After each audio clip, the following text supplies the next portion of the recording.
Thanks very much. I want to talk a little bit about land and resource rights and landscape restoration, because just because lands are degraded does not mean that there aren't rights of people on those lands that will be impacted by a global good of restoration.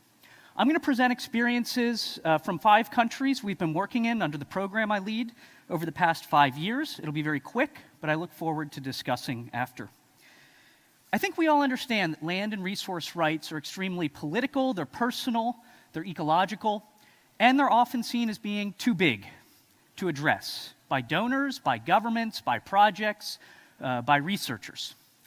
And our goal over recent years has been to dissect some of these and find out what can we actually do with respect to land and resource rights. How can we impact people? There's actually a number of different things that we can do, ranging from integration of tenure into any project and consideration, multi-stakeholder dialogues, there's new mobile tools to map people's rights, engagement with the private sector. We can do that across a variety of landscapes, including increasingly in marine and coastal landscapes, in order to achieve climate change mitigation and adaptation benefits. But for the next few minutes, I want to describe some experiences that we've been working on with participatory mapping and documenting people's rights, even when you're not mapping, across these 5 countries. So we can do this in a variety of ways, whether it represents community rights documentation in order to provide evidence of existing rights when new companies come along or when land is allocated. We can look at how individuals having access to resource rights and documentation influences their individual behaviors. We can look at how overlapping use rights impact how we design co-management agreements. We can even look in the cocoa industry in Ghana at the development of contracts between households and their tenant farmers. And we can look at all the evidence we have already of existing claims and integrate them into platforms, as we've done in Paraguay. So let's jump into Burma, into Myanmar, where since over the past 5 years, as the government has opened up to international investment, hundreds of thousands of hectares have been allocated to investors on what has been titled fallow, virgin, and vacant land, often of which actually has community and communal rights overlapping with it.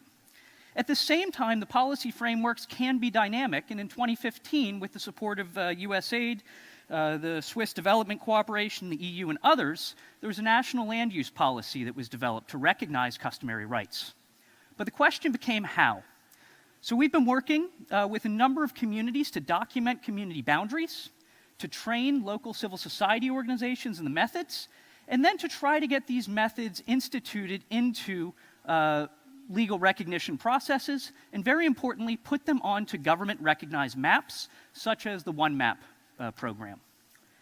In Zambia, we moved from the community level to the household level to understand why are people, since climate-smart agriculture is so great, why are we still sitting at 5% adoption, despite millions of dollars in investment? If you have land rights, are you suddenly going to plant a forest on your farm?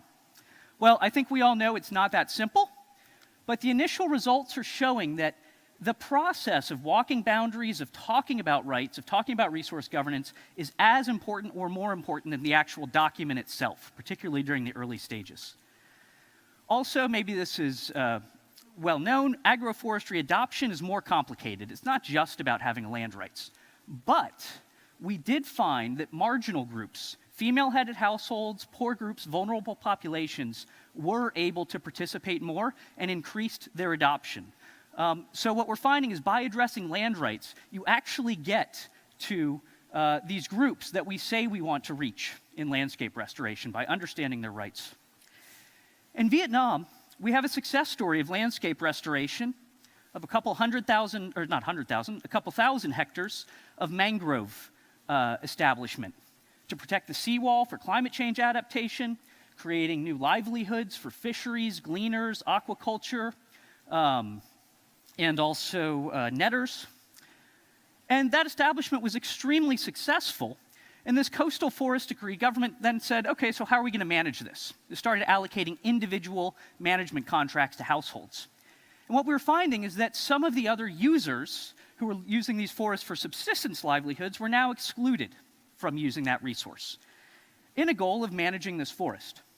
So what did we work with local government to do participatory resource use mapping, to develop multi-sector spatial plans, to develop co-management approaches, because we realized that the rights required to restore landscapes, which can be done at a large scale, can often be different from the rights required to successfully manage those landscapes. So restoration is only the first step. Then in Ghana, as Leo mentioned, we know that cocoa is a leading cause of deforestation, and with declining productivity, we're finding that farmers are not rehabilitating their farms that are producing at 50%. So cocoa companies, in their generosity, began developing financing models to say, we'll help you rehabilitate your farm. And they were surprised to find that about 50% of the farmers were saying, thanks, but no thanks. We don't want to rehabilitate. Plenty of land to rehabilitate, so the cocoa companies moved along. We came back and asked some of those farmers, why not? They're long-term landowners. It turns out that they have a contract agreement that they think they own the land, and they do in some term, but the moment they cut down the trees and rehabilitate, they have to return that land back to the original owners, the customary traditional leaders. So these farmers, by a traditional customary law, are inhibited from reinvesting in their land, okay? They'd rather make 50% productivity on their farms and not have their land lost than rehabilitate and increase productivity dramatically.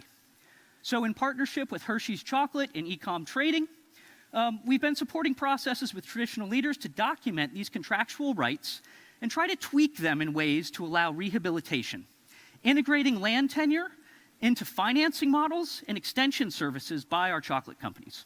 And Hershey's productivity person said, we know that land rights are a problem, but as a company, this is the first time we've seen concrete actions that they can do themselves. Finally, in Paraguay, we know that there's been dramatic expansion of beef and soy in the past 30 years, and particularly in the past 5 or 10 years as Brazil has cracked down.